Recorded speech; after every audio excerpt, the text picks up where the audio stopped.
तुम्ही म्हापसा शहरातल्या गाड्यांवर रस omelette, chicken 65, chicken xacuti, chicken tandoori किंवा चिकन बिर्याणीवर ताव मारण्याचा विचार करत असाल तर वेळीच सावध व्हा. कारण इथले एका गाड्यावर अतिशय गलिच्छ वातावरणात खाद्यपदार्थ बनवले जात असल्याचा एक व्हिडिओ व्हायरल झालाय. हा विक्रेता गटाराच्या बाजूला उघड्यावर जमिनीवर चिकनचे पीस ओतून ते धुताना या व्हिडिओमध्ये दिसत आहे. हा भाग त्या गाड्याच्या पाठीमागचा भाग आहे. तिथूनच हॉटेलचे कर्मचारी चप्पलचा वापर करून ये जा करत असतात.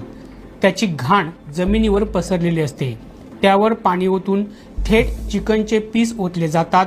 त्यानंतर त्यावर पाणी ओतून ते स्वच्छ करून आतमध्ये वेगवेगळ्या डिशेस बनवण्यासाठी वापरले जातात. या गाड्यावर चमचमीत चिकन तंदूर, चिकन 65, रस आमलेट असे पदार्थ मिळतात असं समजतंय.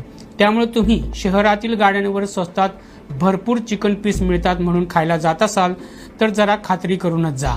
यापूर्वी शहरातील अलंकार थिएटर परिसरातील खाऊ गल्लीत अन्न व औषध प्रशासनाच्या पथकानं छापे टाकून विक्रेत्यांवर कारवाई केली होती. पण या कारवाईची कसलीच भीती शहरातील विक्रेत्यांना वाटत नसल्याचं आता स्पष्ट होतंय. दरम्यान जे विक्रेते स्वच्छतेचे नियम पाळणार नाहीत किंवा ग्राहकांच्या जीवाशी खेळतील त्यांच्यावर केवळ दंडच नाही तर दुकान कायमस्वरूपी बंद करण्याची कारवाई करण्यात येईल असा इशारा 15 दिवसांपूर्वीच FDAच्या संचालकांनी दिला होता.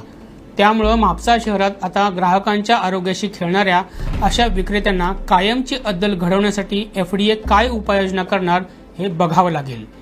हा व्हिडिओ जास्तीत जास्त शेअर करा आणि गोव्यातील महत्त्वपूर्ण घडामोडी जाणून घेण्यासाठी आमच्या YouTube चॅनलला सबस्क्राईब करा.